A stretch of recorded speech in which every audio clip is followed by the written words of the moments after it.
जय हिंद साथियों, आप सभी का स्वागत है आपके अपने यूट्यूब प्लेटफॉर्म विद्यालयपुर में। चलिए, आज हमारी जो मैराथन क्लास है आपकी ईवीएस की, इसे हम स्टार्ट कर देते हैं। आपके 23 शिफ्ट जो आपके 23 नवंबर में जो शिफ्ट हैं उनके एनालाइज क्वेश्चंस और जो आपके आ सकते हैं आपके प्रीवियस क्वेश्चंस हम हमारी आज की क्लास में आपके लिए लेकर आएँ। तो चलिए, सबसे पहले तो क्लास स्टार्ट करने से पहले एक बार आप लोग शेयर कर दीजिएगा, क्लास को लाइक कर दीजिएगा और हाँ, जाने से पहले कमेंट बॉक्स में कमेंट करके ज़रूर जाइएगा आपकी क्लास, आज की क्लास आपको कैसी लगी। तो चलिए दोस्तों, क्लास स्टार्ट कर देते हैं। तो एक बार प्लीज़ आप सब लोग शेयर कर दीजिएगा। आई होप आप लोगों ने शेयर कर दिया होगा और हमारी क्लास स्टार्ट कर देते हैं। डेली आपके लिए अल्टरनेट क्लासेस डलती रहती हैं, है ना। तो मिक्स्ड क्वेश्चन हुए, मैं ईवीएस के क्वेश्चन आपके लिए लेके आती हूँ क्योंकि ईवीएस के क्वेश्चन अभी एनालाइज किया जा रहा है, थोड़े से डिफ़िकल्ट और थोड़े से चेंजेस आ रहे हैं। तो आई होप आपके हमारी क्लास से कुछ ना कुछ आपको क्वेश्चन मिलते रहें ताकि आपके एग्ज़ाम में आपको हेल्प मिले। तो चलिए स्टार्ट करते हैं हमारी क्लास। और आपका फर्स्ट क्वेश्चन जो रहेगा, हर क्वेश्चन के लिए मैं आपको 20 सेकेंड्स दूँगी। उन 20 सेकेंड्स में आप क्वेश्चन सॉल्व करते हुए चलिएगा। तो सबसे पहले मैं क्वेश्चन रीड कर देती हूँ, फिर इसके बाद आपको मैं 20 सेकेंड्स दूँगी, ठीक है। तो चलिए, सबसे पहले हम क्वेश्चंस को रीड कर लेते हैं और एक बार इसका अपन देख लेते हैं। चलिए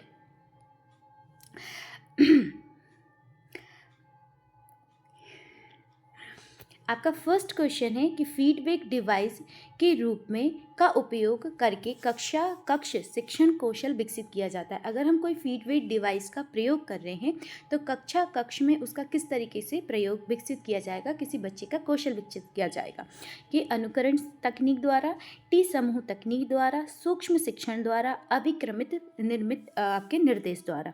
तो लीजिए, तो पहले तो मैं आपको दे देती हूँ टाइमर, तो जिसे आप 20 सेकेंड के अंदर इसका आप आंसर दे दीजिएगा कि आप आंसर क्या देने वाले।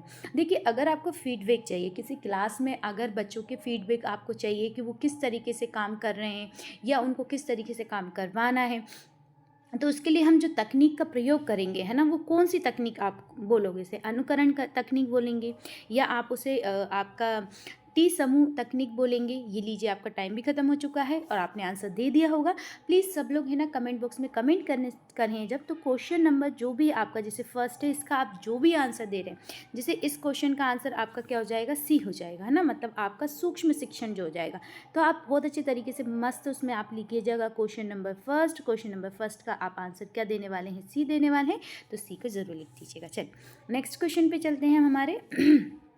हमारा नेक्स्ट क्वेश्चन है कि भोपाल गैस त्रासदी के लिए कौन सा गैस रिसाव जिम्मेदार है? जो भोपाल गैस त्रासदी हुई थी उसमें कौन सा गैस का रिसाव हुआ था, मतलब कौन सी गैस लीक हुई थी, आपको ये बताना है। Nitrogen, carbon dioxide gas, methyl isocyanide gas या क्लोरीन गैस? तो जल्दी से इसका आंसर दीजिएगा।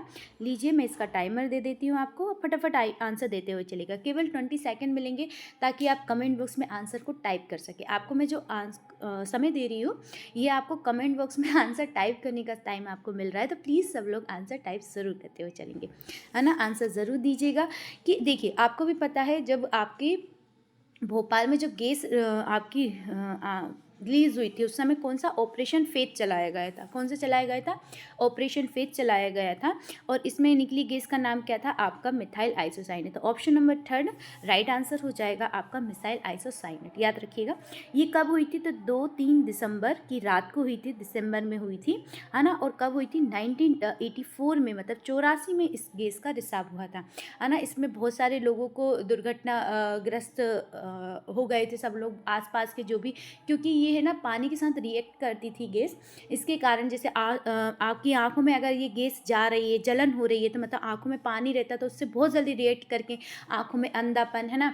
और अगर कहीं कोई इंसान उसके संपर्क में ज़्यादा देर रहा, श्वास, है ना, या बहुत छोटे बच्चे थे, मृत्यु हो गई थी उन सब लोगों की। तो बहुत ही बड़ी एक दुर्घटना हम मानते हैं हमारे इंडिया में, बहुत बड़ा एक गैस जो रिसाव का सबसे मतलब बहुत बड़ी घटना थी जो 1984 में घटित हुई थी, 2-3 को रात को हुई थी। उसमें बहुत सारे लोग जो भी थे मारे गए थे, उनको बचाने के लिए एक ऑपरेशन फेज चलाया गया था। और ये कंपनी जो थी वो अमेरिका की थी, ये भी आपको याद रखना है। चलिए, और ये कौन सी इस कंपनी का नाम क्या है? तो इस कंपनी का जो नाम है आपको कमेंट बॉक्स में कमेंट करके मुझे देना है कि ये कौन सी कंपनी थी, है ना, ये आपको याद रखना है। चलिए नेक्स्ट क्वेश्चन की ओर चलते हैं हम लोग। हमारा नेक्स्ट क्वेश्चन है आपका, चीन में कौन सी नदी अक्सर बाढ़ आती है और वो विशेष रूप से विनाशकारी बाढ़ उसमें जो आई थी 1993 में आई थी। मतलब एक नदी का नाम बताना है, जो चीन की सारी नदियाँ तो चीन की हैं, तो आपको ये बताना है इसमें सबसे ज़्यादा बाढ़ किस नदी में आती है। तो ये बताइएगा, लुकाओ, सुले, डोंग या हुआंग हुआंग है। तो चलिए सबसे पहले तो मैं ये टाइम दे देती हूँ आपको, जल्दी से आंसर दीजिएगा आप लोग, है ना। प्लीज़ सब लोग आंसर करते हुए चलिएगा, आंसर लगाते हुए चलिएगा, ताकि आपको लगे कि हाँ हमारे जो क्वेश्चंस हैं वो सही भी हो रहे हैं कि नहीं हो रहे हैं, है ना। ये आप भी याद रखिएगा। चलिए जल्दी से आंसर दीजिएगा, हमारे जो क्वेश्चंस हैं उन्हें सही करना है। देखिए अगर गलत होता है आंसर तो आप बहुत अच्छी तरीके से सीख जाएंगे, राइट आंसर लगा लेंगे, और अगर आप राइट लगा रहे हैं तो बहुत अच्छी बात है, आपकी प्रिपरेशन बहुत अच्छी चल रही है। तो इसका राइट आंसर क्या हो जाएगा, तो इसका राइट आंसर हो जाएगा डी, हुआंग है। तो हुआंग एक नदी क्या है 1993 में, कब 1993 में, इसमें बहुत ज़्यादा, बहुत मतलब हम बोल सकते हैं बहुत बड़े लेवल पे यहाँ पे बाढ़ आई थी और बहुत सारे लोगों की मृत्यु भी हो गई थी और बहुत सारे लोगों का अपना घर वगैरह सब मतलब ख़राब हो गया था। वनों में फूलों की प्रजाति कहलाती है, जो वन में मतलब कि जंगलों में जो फूलों की प्रजाति होती है उसे क्या कहते हैं, ब्रायोफाइटा, एंजियोस्पर्म, जियोस्पर्म या फर्न कहा जाता है। तो जल्दी से लीजिए, मैं आपको टाइम दे देती हूँ, पहले जल्दी से आप आंसर दीजिएगा, फिर मैं थोड़ा सा आपको ये क्वेश्चन भी एक्सप्लेन कर दूँगी, है ना। चलिए जल्दी से लीजिएगा। एक मिनट, हाँ लीजिए, पहले तो आप टाइम ले लीजिए, फिर मैं इसको सही कर देती हूँ। चलिए तो वनों में तब जो जंगलों में होते, जब आपने बीजों को सुना होगा, एक तो आपने दो ही बीज सुना होगा, एक बीज सुना होगा। दो ही बीज की मैंने आपको कई बार पढ़ाया भी है। दो ही बीज में जैसे आम वगैरह आते हैं, दालें आती हैं, दो ही बीज में आती है, गेहूँ एक बीज में आता है, गन्ना एक बीज में आता है। ये क्वेश्चन पूछा भी जा चुका है आपसे, एक बीज और दो ही बीज में। तो समझिएगा एक बीज कौन सा होगा आपका, गन्ना होगा, गेहूँ होगा, ये एक बीज पौधे में आते हैं। दो बीज में कौन कौन से आएंगे, तो दो ही बीज में जैसे आपके कौन सा आ जाएगा, तो दालें आ जाएंगी, सारी दालें दो ही बीज पत्री में आती हैं। जैसे आम वगैरह है, ये दो ही बीज पत्री, जिसको तोड़ने में दो भागों में, जिसका बीज दो भागों में पार्ट हो जाए। जैसे चने की दाल है, आपने देखी होगी, जब आप चने आपने खाए होंगे या नरम करेंगे तो उनको आप बीच में से जब तोड़ोगे तो वो बराबर पार्ट में डिवाइड हो जाते हैं ना। तो ये आपके क्या होते हैं, दो ही बीज पे होते हैं। इसका तो आंसर देती हूँ, फिर थोड़ा सा एक्सप्लेन कर देती हूँ। तो इसका जो राइट आंसर हो जाएगा वो हो जाएगा आपका एंजियोस्पर्म। देखो ब्रायोफाइटा कैसे होते हैं, छोटे छोटे पेड़ पौधे होते हैं, छोटे छोटे होते हैं। ये आपका है ना, ये बीज होते हैं आपके, क्या होते हैं, ये बीज होते हैं एंजियोस्पर्म। इन्हें बोलते हैं एंजियो, बोलते हैं जो आपके है ना कवर होता है। ये नग्नबीजी पौधे होते हैं, ये नग्नबीज होते हैं, जिम्नोस्पर्म को नग्नबीजीय बोलते हैं। और आपको जो होता है ये आपके कवर वाले जो होते हैं ना बीज, आपके जो कवर जिनके ऊपर छिलका लगा होता है, और ये ऐसे बीज होते हैं जिनके ऊपर छिलका वगैरह नहीं लगा होता, इन्हें नग्न बीज बोलते हैं। और जिनके ऊपर छिलका वगैरह लगा होता है, मतलब जो कवर्ड होते हैं ना, जैसे कैसे कोई चीज़ कवर्ड है तो वो नग्न बीज नहीं कहलाएगी, वो आपकी कवर वाली कहलाएगी। और ये आपका कैसा होता है, जिम्नोस्पर्म नग्नबीजीय पौधा होता है जिनके ऊपर कोई कवर नहीं पाया जाता। ये आपके किसके ऊपर, जैसे कोई आपका फल है उसी के ऊपर पाए जाएंगे, मगर जो कवर जैसे आम का हुआ, गुठली वगैरह आपने देखी होगी आम की, कवर्ड में कैसी होगी, आम की गुठली, उसके ऊपर देखो एक खोल मिलती है ना, उसके अंदर वो उसकी जो गोई होती है, जैसे हम नॉर्मल लैंग्वेज उसका जो गोई बोलते हैं, उसका बीज बोलते हैं, यानी उसका जो हम बोल सकते हैं सीड जो होती है ना, उसकी शीट, तो वो आपकी खोल के अंदर होती है ना, इस टाइप से खोल में पैक होंगे, तो वो आपके एंजियोस्पर्म होते हैं, मगर जिम्नोस्पर्म में ऊपर बीजों के ऊपर ही पाए जाते हैं, ठीक है। चलिए नेक्स्ट क्वेश्चन पे चलते हैं हम लोग। रतौंधी की कमी से होता है, रतौंधी है ना, चलिए बताइए, आयोडीन, लोहा, विटामिन सी और विटामिन ए की कमी से। जल्दी से इसका आंसर दीजिएगा। आई होप आप सब लोगों को इसका आंसर तो बहुत अच्छे से पता होगा, आप लोगों ने लगाया होगा, तो जल्दी से आंसर के सही से देते हुए चलें आप लोग। रतौंधी, देखिए आपको आयोडीन की कमी से हमें घेंगा रोग हो जाता है ना, गले में गोइटर बोलते हैं जिससे घेंगा। लोह मतलब जो आयोडीन की कमी से तो हमें घेंगा रोग होता है। आयोडीन हमें कहाँ से मिलता है, तो याद रखिएगा आयोडीन हमें मिलता है सी से, मतलब हमारे समुद्र से जो शैवाल होते हैं वहाँ से हमें आयोडीन मिलता है, ये आप याद रखते चलिए। लोह अगर इसकी कमी हो जाती है तो इसकी कमी से आपको क्या हो जाता है, आपके शरीर में ब्लड की कमी हो जाती है। किसकी कमी हो जाती है, खून की कमी हो जाती है, ये हमें याद रखना है। फिर विटामिन सी, अगर विटामिन सी आपके शरीर में कम हो जाएगा तो आपको स्कर्वी हो जाएगी, जैसे मसूड़े वगैरह कमज़ोर हो जाएंगे, दांत कमज़ोर हो जाएंगे, उनमें से ब्लडिंग होने लगेगी, मुँह में से गंदी सी स्मेल आने लगेगी, है ना, तो ये हो जाएगा। और इस क्वेश्चन का राइट आंसर क्या हो जाएगा, तो इस क्वेश्चन का राइट आंसर हो जाएगा आपका ए, है ना, विटामिन ए। कौन सा हो जाएगा राइट आंसर, विटामिन ए हो जाएगा। तो रतौंधी किससे होती है, आपकी विटामिन ए से होती है ना, ये आंखों से संबंधित रोग होता है। अच्छा ये बताइएगा, जब हम आँखें मतलब हमारी जो किसी को हम बोलते हैं हमने आँखों का कौन सा पार्ट डोनेट किया जाता है। आँखें अगर किसी को अगर रोशनी हमारे अगर मृत्यु के बाद अगर हम किसी को अपनी आँखों का कौन सा पार्ट डोनेट करते हैं, मतलब कौन सा पार्ट जो है वो हम दान करते हैं आँखों में से, ये आपको कमेंट बॉक्स। देखिए मैंने 2 क्वेश्चंस पूछे हैं। पहले वाला क्वेश्चन पूछा था जो आपकी गैस रिसाव हुआ था, उस कंपनी का नाम क्या था, है ना? मैंने ये कंपनी पूछी थी आपको। फिर इसके बाद ये पूछ रही हूँ आपका आँखों का कौन सा पार्ट जो है कि आप दान करते हैं। इसे जल्दी से क्वेश्चन को मुझे कमेंट बॉक्स में जल्दी से डालिएगा और जल्दी से बताइएगा। देखती हूँ कौन कौन डालता है। नेक्स्ट क्लास में उसका नाम ज़रूर लूँगी कि इसका आंसर किसने दिया है। तो चलिए नेक्स्ट क्वेश्चन पे चलते हैं हम लोग, है ना। चलिए नेक्स्ट क्वेश्चन रहेगी कि 5 से 7 साल के बच्चों को प्रतिदिन कितनी कैलोरी आवश्यक होती है। अगर 5 से 7 साल का बच्चा है उसे प्रतिदिन हमें कितनी कैलोरी देना चाहिए। चलिए नेक्स्ट क्वेश्चन है आपका, लीजिए इसका आंसर लगाइएगा। पहले टाइमर स्टार्ट कर देती हूँ मैं, लीजिएगा। चलिए से फटाफट आंसर दीजिएगा आप लोग। 1000 कैलोरी, 800 कैलोरी, 1800 कैलोरी और 1400 कैलोरी, है ना, ये आपको बताना है। जल्दी से आंसर दीजिएगा कि 5 से साल, क्योंकि देखिए इस समय है ना बच्चों खेलते हैं, बच्चे बाहर जाते हैं, है ना, जैसे दौड़ना वगैरह, खेल कूद, कोई उठने बैठने का काम, ये बहुत ज़्यादा बच्चों का लगा रहता है। तो इस समय उन्हें खाने में बहुत सारी कैलोरी चाहिए होती है। तो इसका राइट आंसर हो जाएगा कैलोरी।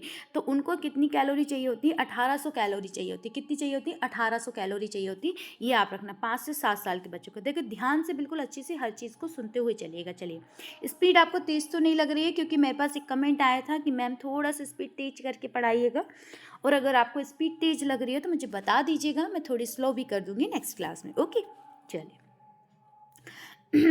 पैराथायरॉइड हार्मोन के साथ काम करने वाला विटामिन कौन सा है? अब आपको ये बताना है। पैराथायरॉइड हार्मोन है जो हमारे शरीर से निकलता है ना, और वो ये बताना उसके साथ कौन सा विटामिन काम करता है। Vitamin A, vitamin B, vitamin C या विटामिन डी। लीजिएगा, पहले टाइम ले लीजिएगा, फिर इसके बाद इसका आंसर जरूर दीजिएगा। जो आपका टाइम है ये कमेंट बॉक्स में कमेंट करने के लिए दिया जा रहा है आप लोगों को, ये आपको याद रखते हुए चलना है ना। ये नहीं है कि मैंने टाइम यूं ही लगा दिया और आप उसको एंजॉय करें, नहीं, उस टाइम का यूज़ करिएगा, उस टाइम में आंसर दीजिएगा कमेंट बॉक्स में। ये आपके 20 सेकेंड आपको टाइप, वैसे आप मैं पढ़ती हूँ तो जब आपको पढ़ ही लिया जाता है और उसके बाद आप आंसर ऑप्शन बहुत जल्दी सोच सकते हैं, है ना। तो जल्दी से मुझे आंसर दीजिए करें, आप इतने समय में कमेंट बॉक्स में टाइप कर दिया करें। चलिए इसका राइट आंसर हो जाएगा विटामिन डी। अब विटामिन डी जो होता है वो आपका पैराथायरॉइड हार्मोन के साथ काम करता है ना। अब ये बताइएगा मुझे, पैराथायरॉइड हार्मोन कौन सी ग्रंथि से निकलता है ना, ये भी हमें बताना है ना। ठीक है, चलिए नेक्स्ट क्वेश्चन पे हैं अपन। क्वेश्चन नंबर 8 देखते हैं हम। निम्नलिखित में से कौन सा विकल्प टंका की संरचनाओं को सही ढंग से परिभाषित करता है? किसकी? टंका की, है ना। देखते हैं टंका की संरचना को, मतलब पीने के जो आपके टंका होता है, रुकिए, पीने के उद्देश्य के लिए छतों से एकत्रित वर्षा जल के भंडारण के लिए भूमिगत टैंक है। टंका मतलब जो टंकी वगैरह नहीं होती उसके बारे में बात कर रहे हैं, ठीक है। सिंचाई के उद्देश्य से कृषि क्षेत्र में निर्मित होती है। बांधों का निर्माण होता है। रूप टॉप टैंकों का निर्माण होता है। मतलब इसमें से टंका क्या है, एक आपको परिभाषा है टंका की इनमें से एक, तो वो आपको बताना है। सबसे पहले तो मैं आपको टाइम दे देती हूँ, जल्दी से आप आंसर दीजिएगा। चलिए फटाफट आंसर हो जाए आपका। कौन कौन आंसर कर रहा है जल्दी से आंसर करिएगा, है ना। जो आपकी टंका की जो परिभाषा है सही ढंग से हमें बताना है कि ये पीने के उद्देश्य के लिए छतों से एकत्रित जल भंडारण के लिए इनको बनाया जाता है। भूमिगत टैंक है क्या ये? सिंचाई उद्देश्य के लिए बनाया गया कोई टैंक है क्या? बांधों के निर्माण के लिए बनाया गया कोई टैंक है क्या? रूफ टॉप टैंक कहा जाता है, क्या कहा जाता है? इसका आंसर दीजिएगा। चलिए आपका टाइम भी तो ख़त्म हो ही गया है, और इसका राइट आंसर हो जाएगा आपका फर्स्ट, पीने के उद्देश्य से। क्या बोला उसने कि पीने के उद्देश्य के लिए छतों के में से क्या करते हैं। देखिए बारिश होती है, बारिशों के टाइम में आपको पता है अभी रूफ टॉप जो क्या बोलते हैं उससे पानी को एकत्रित करना, है ना, आपके जो जल को एकत्रित करने के लिए कितना सारा चल रहा है कि पानी को बचाना है। तो क्या कहते हैं, जो छतों से जब बारिश के समय छतों पे पानी गिरता है तो एक भूमि में एक टैंक बना दिया जाता है ना, भूमि में क्या बना देती है, टंकी बना दी जाती है। नहीं, उसको प्लास्टर वगैरह कुछ नहीं किया जाता है उस पर, उसे नॉर्मल कच्चा ही बनाया जाता है। नीचे उसमें बड़े बड़े बहुत बड़े, जैसे इस टाइप का एक टंकी बना दिया, उसमें नीचे बहुत बड़े बड़े पत्थर रख दिए जाते हैं। अब इस इतने बड़े पत्थरों के बाद फिर ऊपर छोटे उससे छोटे छोटे छोटे पत्थर रख दिए जाते हैं, है ना। फिर इसके ऊपर कुछ कोयला वगैरह अगर आपको डालना कोयला वगैरह डाल दो, या फिर किसी बड़े बड़े, या फिर गिट्टियाँ डाल दिया जाता है ना, गिट्टी डाल दी जाती। अब गिट्टी वगैरह खराब ना हो, फैले ना हो, तो इसलिए उनके ऊपर क्या जो आपकी सबसे पहले तो रेत डाल दी जाएगी इस तरीके से, और रेत के ऊपर छोटी सी गिट्टी डाल दी जाएगी। थोड़ी वो गिट्टी जो होती है ना, जो आपके छतों में जब आपका छत वगैरह डलती होंगी, प्लर वगैरह डलते होंगे, तो मोटे मोटे जो छोटे छोटे से पत्थर होते हैं जिन्हें गिट्टियाँ बोला जाता है, वो डाल दी जाती है। अब जैसे आपकी कोई सी छत है, उस छत पे से जो पानी आ रहा है वो इस पे आएगा। अब रेत के ऊपर गिट्टी क्यों डाली जा रही है? क्योंकि जो रेत है वो खराब ना हो, और रेत इसलिए डाली जाती है तो कोई खराब ऊपर से गंदा पानी आ रहा तो वो छन छन के नीचे चला जाए, इस तरीके से बैठ जाता है। और इसे हर 4 से 5 साल में निकाल दिया जाता है, वापस से उसे फिर किसी सेट कर दिया जाता है। इससे क्या होता है, आपके जो भूमिगत जल है ना, ये बढ़ने लगता है, आसपास में भूमिगत जल बढ़ने लगता है, और जिससे आपके अगर बोर वगैरह आपके घर में हो तो उनमें जो गर्मियों में पानी का संकट आपको देखने को मिलता है ये कम हो जाता है। ये आपको याद रखना है ना। तो इसलिए हम कौन सा एक वित्त संरचना का निर्माण करते हैं? टंका संरचना का निर्माण करते हैं, ये याद रखिएगा। चलिए 9 क्वेश्चन पे चलते हैं हम। मंगल कक्षित मिशन अंतरिक्ष यान मार्स ऑर्बिटर मिशन आपका स्पेस क्राफ्ट किस वर्ष प्रक्षेपित किया गया था? सिंपल आपसे पूछा है मंगलयान को कब भेजा गया था, और वो कक्षा में कब मतलब जिस दिन वो कक्षा में उसके मंगल पे पहुंच गया था उसकी डेट पूछी गई है आपसे। तो चलिए इसका आंसर दीजिएगा। मैं पहले टाइमर दे देती हूँ आपसे। चलिए फिर मैं ऑप्शन पढ़ देती हूँ। 2011, 2013, 2015 या 2017। तो इसका आंसर दे दीजिएगा जल्दी से, है ना। जल्दी से आंसर दीजिएगा कि इसका आंसर आप क्या लगाने वाले हैं। जल्दी जल्दी आंसर करिएगा कि मंगल की कक्षा में कब पूछा था। प्रक्षेपित मतलब उसको कक्षा में, जो आपका मार्स है इस तरीके से उसे ऑर्बिट में घुमाया गया था इस तरीके की, है ना। तो ये प्रक्षेपित हुआ था वो कब हुआ था, ये आपसे पूछा गया।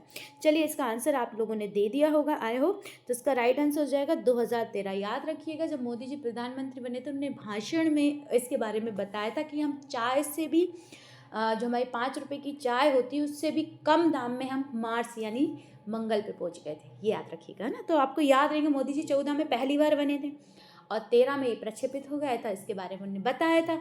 जो 2000 का जो नोट था उस पर भी आपका मंगलयान था, याद रखिएगा। वो तो बंद हो गया है। चलिए नेक्स्ट क्वेश्चन पे चलते हैं। Question number 10। इसरो में उपग्रह परियोजना निर्देश बनने वाली पहली महिला कौन सी? अच्छा देखिए, आपको इसरो के बारे में पूछा गया है। जो हमारा स्पेस सेंटर है इसरो, है ना, उसमें आपकी परियोजना निदेशक, पहली परियोजना निदेशक, कोई भी परियोजना उसकी कोई निदेशक महिला है, कौन है, ये पूछा है। तो चलिए पहले मैं ऑप्शन पढ़ूंगी, उससे पहले आपको आंसर टाइमर दे देती हूँ, फिर ऑप्शन पढ़ती हूँ। अन्ना रानी, भीमा कोहली, इंदु सेठ या अनुराधा टी के। चलिए इसे आंसर दीजिएगा। इसका आप आंसर क्या देंगे? पहली महिला परियोजना निदेशक थी, याद रखना है। टाइप कर दीजिएगा जल्दी से आंसर। क्वेश्चन नंबर 10 का क्या आंसर देने वाले हैं फटाफट टाइप करते हुए चलिएगा। चलिए आपका टाइम भी खत्म हो गया है। लीजिए टाइम खत्म हो चुका है और इसका राइट आंसर हो जाएगा आपका अनुराधा टीके। अनुराधा टीके पहली महिला थी जो आपकी इसरो में कोई भी मतलब आपका परियोजना चलाई गई थी तो उसका कोई निदेशालय कोई महिला को बनाया गया था निदेशक, ये आपको याद रखना है। सेकेंड क्वेश्चन है आपका। चलिए नेक्स्ट क्वेश्चन। आपका ऑस्कर, है ना, फर्स्ट को सफलतापूर्वक किस वर्ष में प्रक्षेपित किया गया था? आपका जो ऑस्कर जो है, फर्स्ट जो ऑस्कर है, ये आपका हम बोल सकते हैं प्रक्षेपित यान है, याद रखिएगा। चलिए मैं इसको आपने कब करा था? तो लीजिए टाइम ले लीजिएगा, आंसर दीजिएगा। 1961, 1970, 1997, 2003। इसका आंसर दीजिएगा, है ना। ऑस्कर OSCAR फर्स्ट को, है ना, सफलतापूर्वक पहली बार सफलतापूर्वक क्या किया गया था? प्रक्षेपित किया गया था, ये आपको बताना। तो चलिए से इसका आंसर दीजिएगा। आप लोग इसका आंसर क्या देने वाले? फटाफट सब लोग आंसर देते हुए चलिएगा। लीजिए टाइम भी खत्म हो गया है आपका। तो इसका राइट आंसर हो जाएगा आपका ऑप्शन है 1961। क्या हो जाएगा? 1961। तो जो 1961 है आपका, है ना, इसमें से आपका ऑस्कर को प्रक्षेपित किया गया था, याद रखिए 1961, है ना। कब? 1961। टिहरी बांध निम्नलिखित में से किस नदी पर स्थित है? टिहरी बांध पूछा है आपसे। चलिए पहले तो आप लीजिए,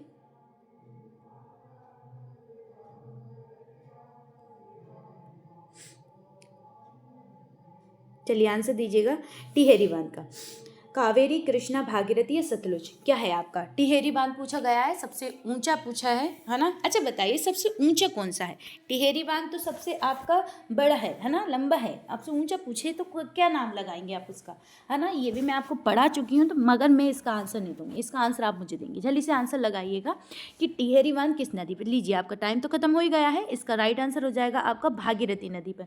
कौन सा है? भागीरथी नदी। अच्छा आपका माटी टीला बांध किस नदी पर? कौन सा? माटी टीला बांध, ये आपको बताना है। माटी टीला बांध किस नदी पर है? अच्छा सतलुज नदी पर एक आपकी नहर है जो MPPSC भी पूछ चुकी है, और इसका आंसर अगर बाय चांस क्वेश्चन पूछे तो याद रखिएगा इंदिरा सागर। कौन सी है? इंदिरा सागर आपकी जो हम बोल सकते हैं नहर है, जो राजस्थान को क्या करती है? जल की आपूर्ति कराती है, और बहुत बड़ी नहर है। और ये सतलुज और ब्यास की जो मिलन स्थल है, यहाँ से निकली। याद रखिएगा कहाँ से लिखिए? सतलुज और ब्यास के। ये भी आप याद रखते हुए चलेगा। चलिए नेक्स्ट क्वेश्चन पे चलते हैं। और माटी टीला बांध किस नदी पे है आपका? कृष्णा नदी पे है। ये भी हमें याद रखना है। चलिए अब आगे देखते हैं। अंतर्राष्ट्रीय क्रिकेट में सर्वाधिक व्यक्तिगत रन बनाने वाले खिलाड़ी कौन से? व्यक्तिगत पूछा है, रन बनाने वाले खिलाड़ी का नाम पूछा है। आई होप आप सब लोग इसका आंसर बहुत अच्छे से देंगे, और खासकर बॉयज ज़रूर दे सकते हैं इसका आंसर, क्योंकि वो लोग क्रिकेट में दिलचस्पी रखते हैं, इंटरेस्ट होता है उन लोगों को, है ना। लड़कियाँ भी देखती हैं, ऐसा नहीं है, पर लड़कियां कम इंटरेस्टेड होती हैं, मगर लड़के बहुत ज़्यादा। तो जल्दी से आंसर दीजिएगा, इसका आप आंसर क्या देने वाले हैं? कि कुमार संगकारा, है ना, ब्रेन लारा, सचिन तेंदुलकर या रिकी पॉन्टिंग, है ना। ये भी बताना आपका। जल्दी से आंसर दीजिएगा, इसका आप आंसर क्या देने वाले?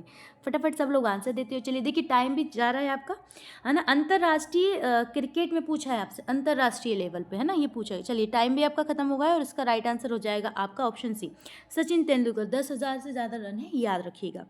चलिए नेक्स्ट क्वेश्चन पे चलते हैं हम लोग। हमारा नेक्स्ट क्वेश्चन है आप सभी के सामने। पहले टाइमर ले लीजिएगा, पढ़ने में थोड़ा सा टाइम लगेगा। इस क्वेश्चन को लीजिए, पहले ही हम टाइम दे देते हैं आपको। योगाभ्यास के बारे में जानकारी कहाँ उपलब्ध है? योगाभ्यास के बारे में वेदों में, उपनिषदों में? क्या पहला सही है, दूसरा सही है, दोनों ही सही है, या ना तो एक ना तो दो? तो योग अभ्यास के बारे में हमें पता है, हमें वेदों से पता चलता है, उपनिषदों से इनके बारे में पता चलता है। तो इसका राइट आंसर आपको लगाना है, क्या लगा? लीजिए आपका टाइम भी खत्म हो चुका है। इसका राइट आंसर जो हो जाएगा आपका हो जाएगा दोनों। हमें वेदों से भी पता चलता है, और हमें कहाँ से पता चलता है? उपनिषदों से भी योग अभ्यास के बारे में पता चलता है। किसके बारे में पता चलता है? योग अभ्यास के बारे में। चलिए नेक्स्ट क्वेश्चन पे चलते हैं हम लोग। हमारा नेक्स्ट क्वेश्चन है, परियोजना पद्धति के लाभों में चिन्हित करें। परियोजना पद्धति के उनके लाभ दिए गए हैं। ऑप्शन ये फर्स्ट और ऑप्शन ये सेकंड है। चलिए पहले तो मैं टाइमर दे देती हूँ आपको। चल अब इसमें दिया है, ये सीखने की सबसे प्राकृतिक स्थिति प्रदान करता है, ये रचनात्मक दिमाग विकसित करता है ना। कौन सा? परियोजना पद्धति के लाभ पूछे हैं, केवल एक, केवल दो, या दोनों में से कोई नहीं? तो क्या आप आंसर लगाएंगे इसका? ये सीखने की सबसे प्राकृतिक स्थिति प्रदान करता है, मतलब हम सीख रहे हैं तो उसकी हमें प्राकृतिक स्थिति प्रदान करेगा, या रचनात्मक दिमाग को विकसित करेगा। तो क्या आंसर लगाएंगे? तो इसका राइट आंसर हो जाएगा सी, दोनों। तो ये क्या करता है? हमें सीखने की, है ना, सबसे प्राकृतिक स्थिति, मतलब जो आसपास की प्राकृतिक वातावरण होता है वो प्रदान करता है। साथ में हमारा जो दिमाग है, हमारा जो माइंड है, उसे रचनात्मक रूप से विकसित करता है, याद रखिएगा। चलिए सेकंड करते हैं। निम्नलिखित में से खेलकूद विधि किन सिद्धांतों पर आधारित? खेलकूद विधि के बारे में पूछा है, और उसके कुछ सिद्धांत आपको दे रखे हैं। उनमें से अगर एक सही है तो एक बताइएगा, दोनों सही है तो दोनों बताइएगा। अंतः शक्तियों का अभिव्यक्तिकरण का सिद्धांत, नैसर्गिक स्वभाव का सिद्धांत, क्या इसमें से सही होगा आपका? जल्दी से आंसर दीजिएगा। आपकी जो खेलकूद सिद्धांत होते हैं उसकी पद्धति पूछी गई है। अंतः शक्तियों का अभिकरण होगा, मतलब हमारी जो हमारे जो खेलने कूदने के समय जो हमारा शक्तियाँ विकसित होती हैं, ऊर्जा होती है, उसके बारे में बताया है। ये नैसर्गिक स्वभाव के। तो इसका राइट आंसर क्या हो जाएगा? इसका राइट आंसर हो जाएगा दोनों। ये दोनों को विकसित करता है, याद रखिएगा। चलिए नेक्स्ट क्वेश्चन पे चलते हैं हम लोग।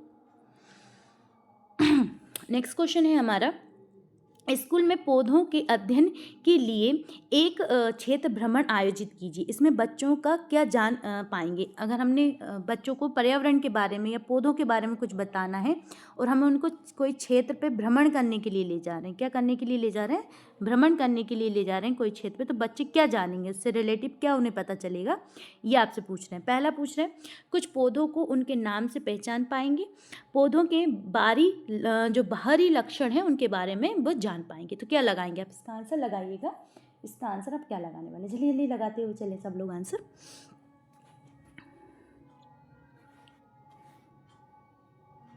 चलिए, आपका टाइम भी खत्म होगा, तो इसका राइट आंसर हो जाएगा आपका सी।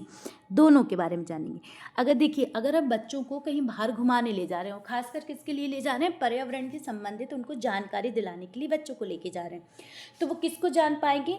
तो वहाँ पर आपके बच्चे जो हैं, मतलब जो बच्चों को लेके जा रहे हैं, वो है ना वहाँ के जो पेड़ हैं, कुछ नए उनको पेड़ मिलेंगे तो उनके नाम भी जान पाएंगे, साथ में उनके लक्षण, बाहरी लक्षण कैसे होते हैं, उनके पत्ते कैसे होते हैं, कलरफुल होते, टहनियाँ कमज़ोर होती हैं, मजबूत होती हैं, इन सब के बारे में वो जान पाएंगे। चलिए नेक्स्ट क्वेश्चन पे चलते हैं हम लोग।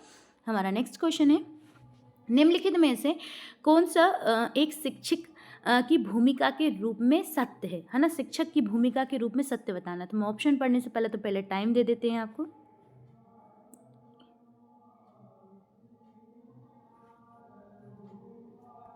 चल, तो आपका फर्स्ट ऑप्शन है, शिक्षक को विभिन्न छात्रों की योग्यताओं, विशिष्टताओं और आपकी जो विविधताओं की अपेक्षा करनी चाहिए। शिक्षक को केवल पाठ योजना पर ध्यान देना चाहिए। शिक्षक को वार्षिक योजना के साथ साथ पाठ योजना पर भी ध्यान देना चाहिए। शिक्षक को छात्राओं के प्रति एक सामान्यीकृत रूढ़िवादी दृष्टिकोण के साथ शिक्षण योजनाओं को भी बनाए रखना चाहिए। तो चलिए, आपने आंसर लगा दिया होगा इसका, तो इसका राइट आंसर क्या हो जाएगा? तो इसका राइट आंसर हो जाएगा सी। जो सत्य है वो आपका ये सी ऑप्शन हो जाएगा। क्या है आपका सत्य? तो याद रखिएगा, शिक्षकों को वार्षिक योजना के साथ साथ पाठ योजना भी ध्यान रखनी चाहिए। शिक्षकों को क्या वार्षिक योजना के साथ साथ क्या ध्यान रखनी चाहिए? आपकी वार्षिक योजनाओं को भी ध्यान रखनी चाहिए, याद रखना। नहीं तो आप टीचर टेस्ट ही टेस्ट ले रहे हैं, माफ कीजिएगा, पेपर ही पेपर हो रहे हैं, टेस्ट वगैरह या उनसे संबंधित कोई नया योजना ही नहीं बनाई जा रही, तो ये भी सही नहीं होगा। नेक्स्ट क्वेश्चन पे चलते हैं। क्वेश्चन नंबर 19 है हमारा, निम्नलिखित में से किसके परिणाम स्वरूप ओजोन परत का ह्रास हो रहा है? किसके परिणाम स्वरूप ओजोन परत का ह्रास हो रहा है? Oxygen, hydrogen, carbon dioxide, chlorofluorocarbon, किससे आपका इसका ह्रास हो रहा है? तो लीजिए जल्दी से आंसर दीजिएगा, इसका आपको बताना है। अब देखिए, मैंने आपको इसके बारे में बताया था, जो आपकी ओजोन परत है ना, जो क्या है हमारी ओजोन परत है, ये आपको किससे क्षय हो रही है? तो ये अभी ऑप्शन में तो पता ही चल जाएगा। देखिए, मगर हमें पता है जो परावैंगनी किरणें आती हैं, आपकी सनलाइट्स आती हैं आपकी किससे? सूरज से। तो वो उससे आने वाली जो हानिकारक आपकी वेव रेप्स हैं, उनको क्या कर देता है? वो रोक देती है, जिससे जो स्किन कैंसर है, आँखों संबंधित रोग है, श्वास संबंधित रोग है ना, ये सब क्या होते हैं? हमको बचाता है। मगर आजकल जो आपका सबसे बड़ा अंटार्कटिका पे जब हमने ऑक्सीजन, हमारे जो ओजोन परत है उसमें बहुत बड़ा छेद देखा, वहाँ से जो किरणें आएंगी तो वो डायरेक्ट ही कैसी आ जाएंगी? सीधे आ जाएंगी, और उसके जो हानिकारक किरणें हैं वो भी नीचे आ जाएंगी, जिससे मानव को ग्लेशियर वगैरह पिघलने में बहुत ज़्यादा परेशानी होती है ना। याद रखिएगा, मानव को बहुत ज़्यादा रोग का सामना करना पड़ता है, मोतियाबिंद हो जाता है इसके कारण आगो में। पहले तो मैं इसका आंसर दे देती हूँ। तो इसका राइट आंसर हो जाएगा क्लोरोफ्लोरोकार्बन जो है CFC, इसके कारण आपको देखने को मिलेगा। तो ओजोन दिवस कब मनाया जाता है? तो 16 सितंबर को ओजोन दिवस मनाया जाता है, ये भी आपको याद रखना है। ओजोन के लिए आपका कौन सा सम्मेलन किया गया था? अगर आपको याद है तो ये कमेंट बॉक्स में ज़रूर दीजिएगा कि ओजोन के लिए जो हमने सम्मेलन किया था, ये कब किया था, ये भी आपको मुझे बताना है ना। चलिए से बताइएगा, इसका आंसर देते हुए चलिएगा। चलिए नेक्स्ट क्वेश्चन पे चलते हैं हम लोग। हमारा नेक्स्ट क्वेश्चन है कि ओजोन अपक्षय से हानिकारक प्रभावों को मान्यता देते हुए किस संधि पर हस्ताक्षर किए गए थे? देखिए, अभी मैंने आपसे एक पूछा था, उससे संबंधित एक क्वेश्चन भी आ गया आपका। तो आपसे पूछ रहे हैं कि इनमें से कौन सा कन्वेंशन जो है वो आपका ओजोन कन्वेंशन से संबंधित है, ऐसा पूछा गया। तो इसका आंसर दीजिएगा, इनमें से ओजोन कन्वेंशन से संबंधित कौन सा है ना? आपका विनय संधि है, पेरिस समझौता है, मॉन्ट्रियल प्रोटोकॉल है, या वर्साय की संधि है? जल्दी से बताइएगा, क्या आंसर देंगे आप? जल्दी से आंसर देते हुए चलें आप सब लोग, फटाफट सब लोग आंसर करिएगा। टाइम भी आपका बहुत कम है, फटाक से ख़त्म हो जाता है। इसका राइट आंसर जो होगा आपका वो हो जाएगा सी, मॉन्ट्रियल प्रोटोकॉल। तो जो मॉन्ट्रियल प्रोटोकॉल हुआ था, ये किससे हुआ था? ओजोन परत से संबंधित हुआ था। उस समय जो भी हानिकारक गैसें थी, जिनके कारण आपका क्या बोलते हैं उससे ओजोन परत का क्षय हो रहा था, जैसे क्लोरोफ्लोरोकार्बन है, तो आप जो ट्यूब वगैरह डिओड्रेंट यूज़ करते हैं उनमें भी था, जो आपकी एसी वगैरह में जो एक कोल्ड हम बोल सकते हैं ठंडा करने के लिए जो पदार्थ डाला जाता है वो CFC उसके कारण होता था, है ना। ये सारी चीज़ें आपके फ्रीज वगैरह में इस गैस का प्रयोग किया जाता था उसको ठंडा करने के लिए, मगर ये क्या कर रही थी, वातावरण को गर्म कर रही थी, हमारी वातावरण को ख़राब कर रही थी, और साथ में ओजोन परत में क्या कर रही थी, छेद करने का कारण भी ये बन रही थी, याद रखिएगा। इसलिए इन सब को रोकने के लिए सभी देशों ने मिलकर एक प्रोटोकॉल तैयार किया, जिसे मॉन्ट्रियल नामक स्थान पे इसको बनाया गया था, इसलिए इसे मॉन्ट्रियल प्रोटोकॉल के नाम से जाना जाता है, याद रखिएगा। चलिए नेक्स्ट क्वेश्चन पे चलते हैं। क्वेश्चन नंबर 21 है हमारा।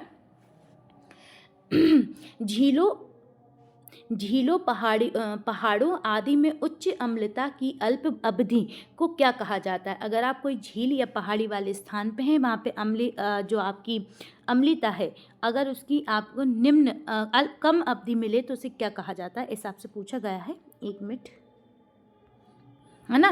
तो झीलों वाले स्थान पे, पहाड़ियों वाले स्थान पे उच्च अम्लता की अल्प अवधि, उच्च अम्लता मतलब अम्लीयता जो है वो बहुत ज़्यादा है मगर कम अवधि के लिए है, तो उसे क्या कहा जाएगा? एपिसोडिया अम्लीकरण कहा जाएगा, अत्यधिक अम्लीकरण कहा जाएगा, अम्लीय अवधि कहा जाएगा, या अंतरिम अम्लीकरण कहा जाएगा? तो क्या कहा जाएगा, याद रखिएगा, पर जल्दी से आंसर दीजिएगा। आई होप आप सबने आंसर दिया होगा। तो इसे एपिसोडिक अम्लीकरण कहा जाएगा। क्या कहा जाएगा? इसे एपिसोडिक अम्लीकरण कहा जाएगा, ये आप याद रखिएगा। क्या कहा जाएगा?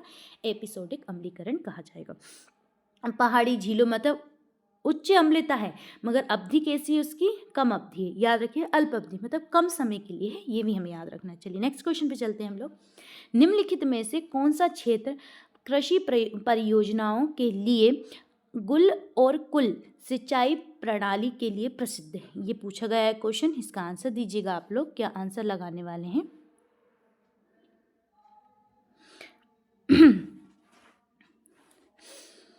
निम्नलिखित में से कौन सा आपका क्षेत्र कृषि परियोजना के लिए गुल और कुल सिंचाई प्रणाली के लिए प्रसिद्ध है? पूछा है। तटीय क्षेत्र में होती है ना, और आपके पहाड़ी क्षेत्रों में होती है, दक्षिणी मैदान में होती है, पश्चिमी हिमालय में होती है। कहाँ होती है ये पूछा गया है आपसे, इसका आंसर दीजिएगा। ये आपकी जो सिंचाई प्रणाली है उसका नाम है गुल और कुल, है ना, याद रखिएगा। चलिए इसे आंसर देते हुए चलें सब लोग।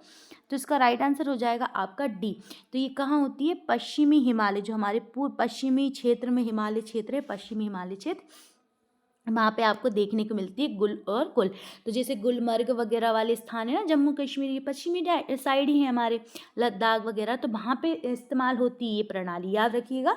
गुल और कुल, है ना, गुलमर्ग वगैरह जो स्थान वगैरह है वहाँ पे इनका प्रयोग किया जाता है। चलिए नेक्स्ट क्वेश्चन पे चलते हैं हम लोग। आपका LPSC मतलब लिक्विड प्रोफल्स आपकी प्रोफेशनल सिस्टम सेंटरेशन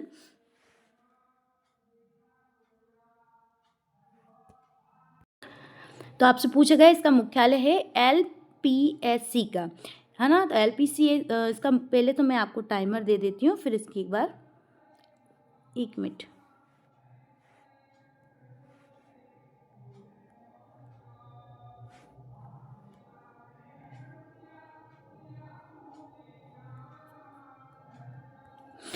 आपका इसके बारे में पूछा है LPSC के बारे में, है ना। तो ये आपका है लिक्विड प्रोपल्सन सिस्टम और ये है सेंटर, इसलिए ये पढ़ने में नहीं आ रहा है क्योंकि ये सेंटर लिखा है, ठीक है।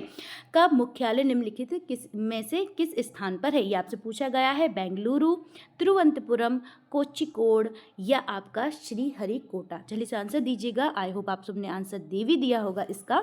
चलिए इसका राइट आंसर हो जाएगा ऑप्शन बी, यानी तिरुवनंतपुरम। तो LPSC या ना लिक्विड प्रोफेशनल सिस्टम सेंटर का मुख्यालय कहाँ पे है? तिरुवनंतपुरम है, याद रखिएगा। इसकी फुल फॉर्म भी याद रखिएगा और साथ में शॉर्ट फॉर्म भी याद रखिएगा, और कहाँ मुख्यालय है ये भी याद रखिएगा। चलिए आगे चलते हैं हम लोग।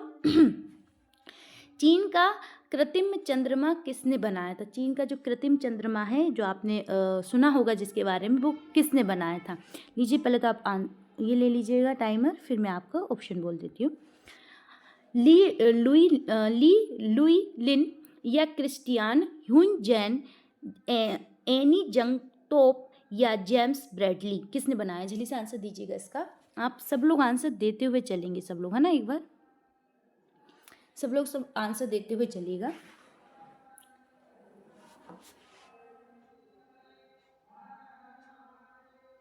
चलिएगा, आपका टाइम भी खत्म हो गया है।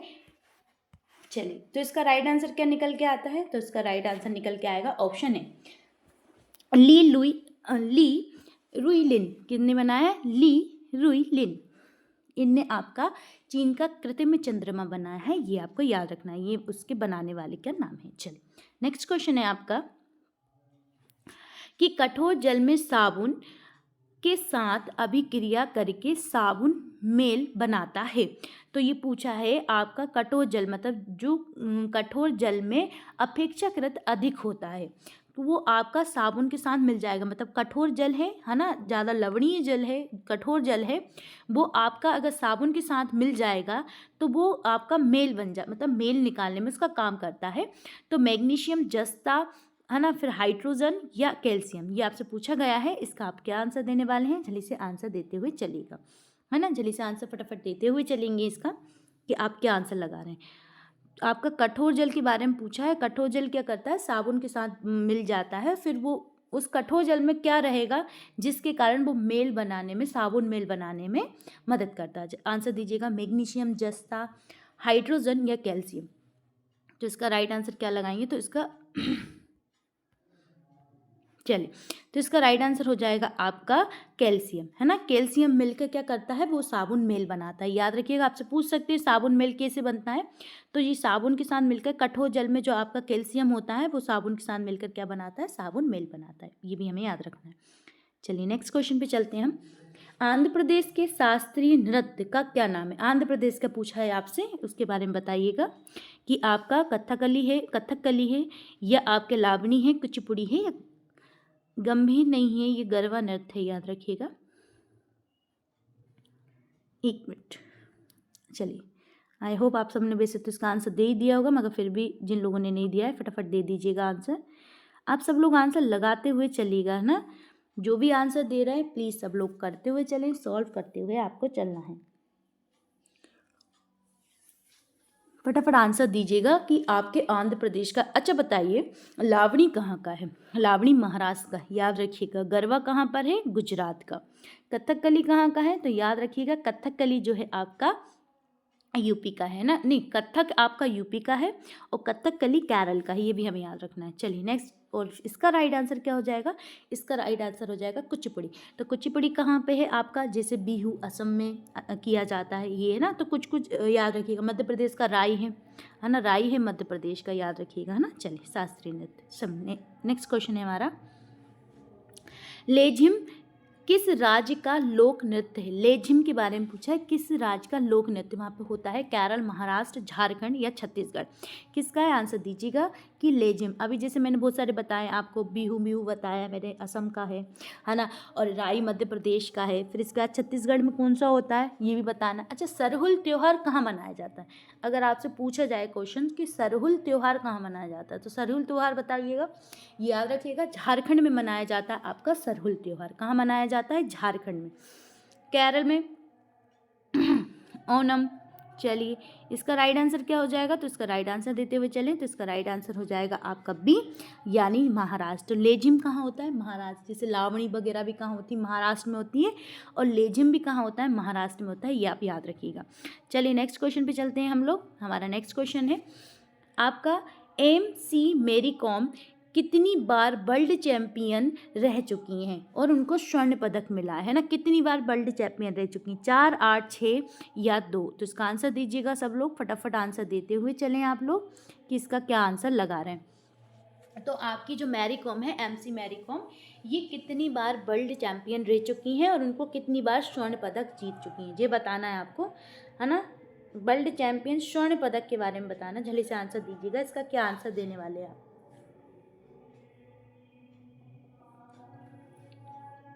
चलिए, आपका टाइम भी खत्म हो गया और इसका राइट आंसर क्या हो जाएगा आपका 6।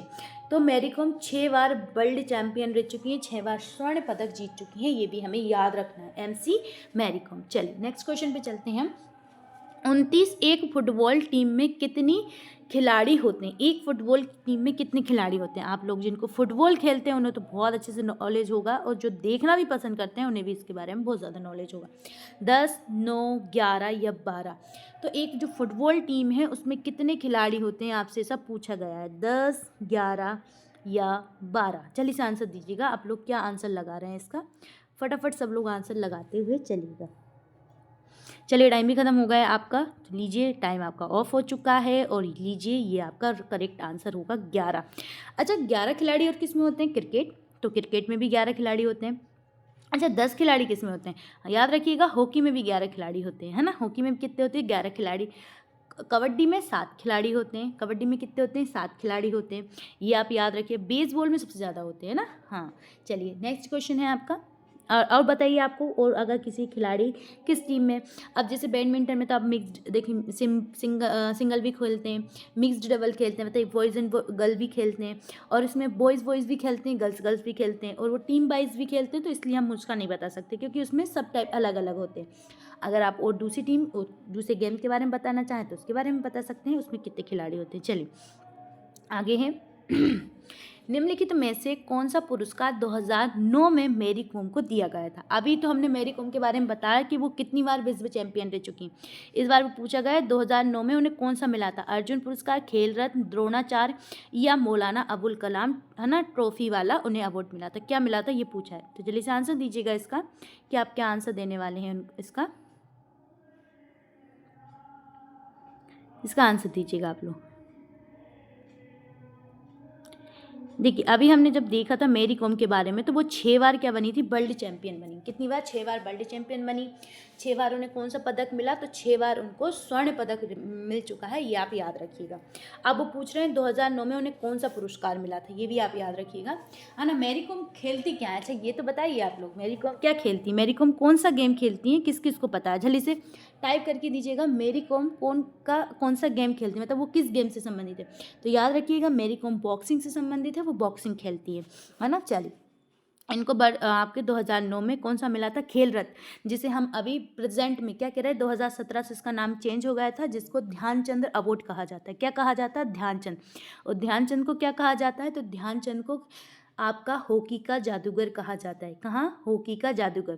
याद रखिएगा, ध्यानचंद के छोटे भाई थे रूप सिंह जी, जो मध्य प्रदेश में ग्वालियर में जिनका जन्म हुआ था, और आपका ग्वालियर का जो क्रिकेट स्टेडियम है उसका नाम ध्यानचंद है। ध्यानचंद भी खेलते हॉकी थे, पर एक बार उन्होंने क्रिकेट भी खेला था, इसलिए क्रिकेट स्टेडियम का नाम उनके नाम पर रख दिया। ध्यान रूप सिंह जी का संबंध कहाँ से है? तो याद रखिएगा, ग्वालियर से। कहाँ से है? ग्वालियर से। नाम भी याद रखिएगा, और वो भी हॉकी खेलते थे, याद रखिएगा। चलिए नेक्स्ट क्वेश्चन पे चलते हैं हम। तो हमारा नेक्स्ट क्वेश्चन है, जब छात्र और शिक्षक कक्षा के बाहर एक साथ होते हैं तो नए शैक्षणिक वातावरण और अनुभव संभव होते हैं। ये कथन आपको बताना है। ए सही है ना, छात्र कई चीज़ें देख सकते हैं जो कक्षा में उपलब्ध नहीं होती। बी असत्य है, क्योंकि कक्षा से बाहर होने पर छात्र गंभीर नहीं होता। सी असत्य है, क्योंकि बाहर जाने पर शिक्षक से कोई संबंध नहीं होता। डी सत्य है, क्योंकि शिक्षक कक्षा के बाहर होने पर भी पढ़ा सकते हैं। अब क्या आप आंसर लगाएंगे इसका? जल्दी से सोचिएगा, थोड़ा सा बड़ा ऑप्शन था इसलिए मैंने पहले उसे रीड कर दिया है, देन आपको इसका आंसर देना है। चलिए आंसर दीजिएगा, इसका आप आंसर क्या लगा रहे हैं? सब लोग देते हुए चलेंगे इसका आंसर। थोड़ा सा बड़ा सा ऑप्शन है, बड़ा आंसर देना पड़ेगा इसका, तो आप चलिए इसे सब लोग आंसर लगाइएगा कि क्या आप आंसर लगा सकते हैं इसका। सब लोगों को आंसर करना है ना। चलिए फटाफट आंसर करते हुए चलें सब लोग। चलिए, इसका टाइम भी खत्म होने वाला है, और ये आपने कर लिया होगा, इसे सॉल्व भी कर दिया होगा। चलिए, इसका राइट आंसर जो निकल के आएगा वो आएगा ए। सच है, क्योंकि कक्षा के बाहर हमें कई चीज़ें कक्षा में कई चीज़ें उपलब्ध नहीं हो पाती जो कक्षा के बाहर हैं। बच्चे अगर कक्षा में रहकर कोई चीज़ डाउट है, अगर वो बाहर जाके पूछ सकते हैं तो टीचर उसका आंसर दे सकते हैं, क्योंकि ये वो कई बार क्वेश्चन कर सकते हैं। टीचर का ये नहीं है कि वो टीचर जो रहे वो क्लास में ही पढ़ाए, वो बाहर भी पढ़ा सकते हैं। चलिए, अब इसका आंसर देते हुए चलिएगा आप लोग। निम्नलिखित में से किस सामग्री से बनी संरचनाएं अम्लीय वर्षा से क्षतिग्रस्त होती हैं? केवल पत्थर, केवल संगमरमर, पत्थर संगमरमर दोनों, या दोनों में से कोई नहीं? तो आंसर दीजिएगा इसका आंसर। वैसे तो बहुत इजी क्वेश्चन है, आई होप आप सब इसका बहुत अच्छे से आंसर कर देंगे। तो सब लोग आंसर करते हुए चलिएगा। तो इसका आंसर आप क्या लगाने वाले? चलिए फटाफट सब लोग आंसर करते हुए चलेंगे इस क्वेश्चन का। तो देखिए अम्ल वर्षा जो होती है, तो अम्ल वर्षा का आपका कौन कौन सा, जैसे आपका SO2 बहुत कारण होता है अम्ल वर्षा का, HO2 कारण होता है अम्ल वर्षा का, है ना, जिनके कारण अम्ल वर्षा होती है। और ये अम्ल वर्षा क्या करती है, तो अम्ल वर्षा अगर जो पेड़ पौधे होते हैं उनको जला देती है, पेड़ पौधों को क्षतिग्रस्त कर देती है, आपकी भूमि को क्षतिग्रस्त कर देती है, हमारी भूमि की जो ऊपरी परत होती है इसे खराब कर देती है ना, ये भी आपको याद रखना है। मैं इसलिए आपको बोल रही हूँ क्योंकि बाय चांस कभी कभी क्वेश्चंस ऐसे ही बन के आ जाते हैं कि आप बताइए अम्ल वर्षा से क्या होगा, तो स्किन डैमेज हो जाती है, हम मतलब स्किन संबंधित रोग भी हो जाते हैं, पत्तियाँ खराब हो जाती है पेड़ों की, जो आपकी भूमि की ऊपरी परत है ये भी खराब हो जाती है ना, इसमें जो आपके कार्बनिक पदार्थ होते हैं वो खराब हो जाते हैं, मिट्टी खराब हो जाती है, अम्लीयता बढ़ जाती है मिट्टी में, तो पौधे फसलें वगैरह अच्छे से नहीं डेवलप हो पाती, तो इसलिए मैं आपको बता रही हूँ। चलिए इसका तो राइट आंसर जो हो जाएगा वो सी आ जाएगा, इसका राइट आंसर संगमरमर। देखिए या पत्थर से बनी इमारत हो या संगमरमर से बनी इमारत, संगमरमर भी पत्थर ही है आपका, उन दोनों से बनी इमारत जो हो दोनों ही क्षतिग्रस्त किससे हो जाती, अम्लीय वर्षा से हो जाती। और अम्लीय वर्षा तो सभी को कितना ज़्यादा खराब कर देती, जल में अगर अगर किसी बड़े स्तर वाले जल में और तेज अम्लीय वर्षा वाले जगह, तो वहाँ के जो छोटे छोटे जो जीव होते हैं समुद्री जल में जो जीव होते हैं उनको भी बहुत ज़्यादा नुकसान पहुँचता है, जानवर वगैरह जो तेज अम्लीय वर्षा वाले स्थान पर रह रहे हैं उनको भी उनकी स्किन उनकी खराब हो जाती है, उनको बहुत ज़्यादा रोग हो जाते हैं, तो ये आप याद रखते हुए चलिएगा। चलिए नेक्स्ट क्वेश्चन पे चलते हैं। निम्नलिखित में से कौन सी प्राकृतिक घटना पर्यावरण के प्राकृतिक अम्लीकरण के लिए जिम्मेदार नहीं है, प्राकृतिक घटना का पूछा है, अम्लीय वर्षा के लिए जिम्मेदार नहीं है, इनमें से आपको एक प्राकृतिक घटना के बारे में बताना। तो चलिए जल्दी से आंसर दीजिएगा। प्राकृतिक घटना इंद्रधनुष का गठन है, ज्वालामुखी विस्फोट है ना, बिजली तड़कना है, या आपके जंगल की आग है, इनमें से कौन सा कारण आपका अम्लीय वर्षा का कारण नहीं, ऐसा पूछा गया। इनमें से किस कारण से अम्लीय वर्षा नहीं होती है, ऐसा आपसे क्वेश्चन पूछ रहा है, तो जल्दी से आंसर दीजिएगा। इनमें से कौन सा कारण है जिसके कारण अम्ल वर्षा नहीं होती है, आंसर दीजिएगा। आई होप आप सबने आंसर कर दिया होगा, तो इसका राइट आंसर हो जाएगा आपका ए। देखिए इंद्रधनुष का गठन ये किस कारण से होता है, आपकी पूर्ण आंतरिक परावर्तन के कारण आपका इंद्रधनुष का निर्माण होता है। जो पूर्ण आंतरिक जो आपकी बारिश की बूंदें होती हैं उसमें पूर्ण आंतरिक परावर्तन के कारण आपका इंद्रधनुष का निर्माण हो रहा है। हाँ देखिए अब इसे समझते हैं। ज्वालामुखी जब विस्फोट होता है तो ज्वालामुखी विस्फोट होते समय उसमें से राख के कण निकलते हैं और बहुत सारी गैसों का विस्फोट होता है, जिसके कारण आपके जो आसपास आपने कभी ज्वालामुखी अगर फटते नहीं देखा है और आपने वीडियो वगैरह देखा है तो कितना बड़ा उसमें धुआं का एक गोला निकलता है, इसके बाद उसमें से जो लावा वगैरह है वो चीज़ निकलती है। तो जो गैसें हैं होती हैं वो वातावरण को खराब करती हैं, उसके कारण भी अम्लीय वर्षा का कारण बनता है। बिजली, अब देखिए बिजली कड़कती है तो बिजली कड़कने से वो किसी एक स्थान पे गिरती है तो वहाँ पे कोई चीज़ उसका अगर मतलब वो जलेगी, उसके कारण भी आपका जो गैसें वगैरह निकलेंगी वो भी आपके अम्लीय वर्षा का कारण होगा। और जंगल में आग लगने के कारण जो गैसें वगैरह निकलती हैं, कार्बन डाइऑक्साइड्स वगैरह जो गैसें बहुत ज़्यादा मात्रा में निकलती हैं, उनके कारण भी आपकी अम्लीय वर्षा का कारण बनता है। बस आपका केवल इंद्रधनुष है जो अम्ल वर्षा का कारण नहीं है, और ये पूर्ण आंतरिक परावर्तन के कारण बनता है। अच्छा एक चीज़ बताइए आप मुझे, जब आप बूंद को जैसे जल की कोई बूंद है उसे आप अगर फर्श पे गिरा रहे हैं तो वो एकदम गोल बनेगी, क्यों बनेगी गोल, आपको पता है इसका आंसर? तो मैं बता देती हूँ। अगर आपको पता है तो आप जल्दी से कमेंट बॉक्स में डालिएगा, और अगर आपको नहीं पता तो मैं बता देती हूँ। ये पूर्ण आपके पृष्ठ तनाव के कारण कोई भी आप डॉट अगर पानी की धरती पे या कहीं ऐसे फर्श पे गिराते हैं बिल्कुल गोल बनती है, क्यों बनती है, पृष्ठ तनाव के कारण बनती है। ये भी आपको याद रखते हुए चलना, इसका राइट आंसर ए हो जाएगा। चलिए नेक्स्ट क्वेश्चन पे चलते हैं हम लोग। निम्नलिखित में से कौन सी ऊर्जा हरित गृह प्रभाव से प्रकृति की सतह के निकट फंस जाती है, क्या बोला उसने, निम्नलिखित में से कौन सी एक आपकी हरित गृह प्रभाव से पृथ्वी की, है ना, क्या सतह से निकट फंस जाती है हरित ऊर्जा के कारण, गृह के कारण। निम्नलिखित पूछा है, ध्वनि, गर्मी, ज्वार या विद्युत फंस जाती है विद्युत गृह के कारण, हरित गृह प्रभाव के कारण, जो आपका ग्रीन हाउस इफेक्ट होता है उसके बारे में पूछा है आपसे। इस आंसर दीजिएगा पहले तो आप क्या आंसर लगा रहे हैं आप, क्या ध्वनि ऊर्जा हरित गृह प्रभाव के, ध्वनि की जो ऊर्जा है ध्वनि की, है ना, वो हरित गृह प्रभाव में पृथ्वी की सतह पे फंस जाएगी, या गर्मी फंस जाएगी, ज्वर फंस जाएगा, या विद्युत फंस जाएगी। तो आप इसका क्या आंसर लगाने वाले हैं, जल्दी से लगाइएगा इसका आंसर। चलिए आपने इसका आंसर लगा दिया होगा, तो इसका आंसर क्या हो जाएगा आपका ए। बी, देखिए ध्वनि वगैरह नहीं फंसती है, जर भी नहीं फंसेगा और विद्युत भी नहीं फंसेगी। क्या फंस जाती है? गर्मी। क्योंकि मैंने एक बार आपको लास्ट क्लास में समझाया था, इस तरीके से मान लीजिए एक कांच का घर है, जहाँ से बाहर से क्या आ रही है, आपकी कोई रे आ रही है, सूरज से प्रकाश आ रहा है, वो अंदर आ गया, अंदर तो आ जाता है मगर ये यहाँ से बाहर नहीं जा पाता, तो इसलिए जो गर्मी होती है वो इसके अंदर अंदर रह जाती है। ऐसे ही गैसों के कारण हमारी पृथ्वी धीरे धीरे गर्म होती जा रही है।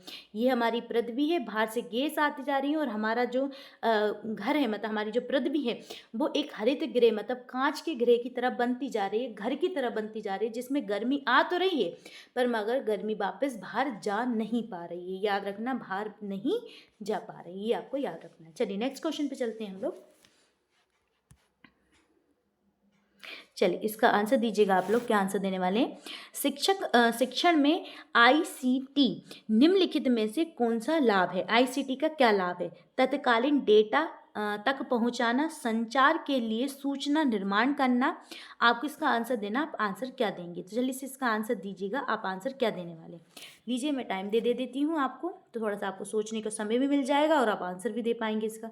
तो लीजिए आंसर दीजिएगा, फटाफट आंसर दीजिएगा इसका कि शिक्षण में मतलब पढ़ाई के समय अगर आपको आईसीटी के निम्नलिखित में से कौन से लाभ देखने को मिलेंगे। आईसीटी जो है आपका, उसमें से क्या लाभ आपको देखने को मिलेगा? तत्काल डेटा तक पहुँच का देखने को मिलेगा, संचार के लिए आपको देखने को मिलेगा, या आपको दोनों ही, या दोनों में से कोई नहीं, क्या देखने को मिलेगा? तो चलिए आपने आंसर दे दिया होगा इसका, तो इसका राइट आंसर क्या हो जाएगा? ऑप्शन सी इसका राइट आंसर हो जाएगा। तो इसका राइट आंसर सी हो जाएगा। तत्काल डेटा पहुंच भी जाता है इसमें, और संचार सूचना का भी क्या होता है? निर्माण होता है। ये भी हमें याद रखना है, क्या होता है? संचार सूचना का भी इसमें निर्माण होता है, ये भी आप याद रखिएगा। चलिए नेक्स्ट क्वेश्चन पे चलते हैं हम लोग। निम्नलिखित में से कौन सा शिक्षण सहायता सामग्री कठोर उपागम है ना, अतः हार्डवेयर से अंतर्गत है? हार्डवेयर से बारे में चार्ट, रेखाखंड, प्रोजेक्ट या माइक मैप्स, इससे पूछा गया है। लीजिए पहले तो आप टाइमर ले लीजिएगा, आंसर दीजिएगा, फटाफट आंसर दीजिएगा आप सब लोग। निम्नलिखित में से कौन सा शिक्षण सहायता सामग्री के लिए आपका जो हार्डवेयर के अंतर्गत आता है? कौन सा है जो हार्डवेयर के अंतर्गत आएगा? चार्ट आएगा, रेखांकन आएगा, प्रोजेक्टर आएगा, या माइक मैप्स आएगा? क्या आएगा? जल्दी से आंसर दीजिएगा इसका, आप क्या आंसर लगाने वाले। फटाफट सबको ही आंसर करते हुए चलना है, सब लोगों को आंसर देना है। आई होप आपने आंसर इसका दे दिया होगा। तो इसका राइट आंसर क्या हो जाएगा? सी, प्रोजेक्टर। प्रोजेक्टर क्या है? एक हार्डवेयर है आपका। चार्ट हार्डवेयर नहीं है ना, रेखांकन नहीं है, और माइक मैप्स भी आपका नहीं होता हार्डवेयर। तो कौन सा हार्डवेयर हो जाएगा आपका? प्रोजेक्टर। तो चलिए साथियों, हमारे आज के जो क्वेश्चन थे टॉप 36 क्वेश्चन में लेकर आई थी, और उनके साथ मैंने आपको कई क्वेश्चंस को सही करवाया। आज की आपको क्लास कैसी लगी कमेंट बॉक्स में ज़रूर डालिएगा। साथ में आपके 36 में से कितने क्वेश्चन आपके सही हुए हैं ये भी आप मुझे लिख के दीजिएगा, है ना, कमेंट बॉक्स में, कि आज के आपने कितने क्वेश्चन सही करे। तो आज के लिए बस इतना ही, फिर मिलते हैं आप सभी के साथ नई क्लास में ईवीएस के लिए। और जिनका भी पेपर कल हो उनके लिए ऑल द बेस्ट। आप लोग अच्छा पेपर दे के आइएगा, और हमारी क्लास से आपका कुछ ना कुछ फंसे, ताकि आप उसमें इजी तरीके से उस क्वेश्चन को सॉल्व कर पाएं। चलिए फिर मिलते हैं। जय हिंद साथियों।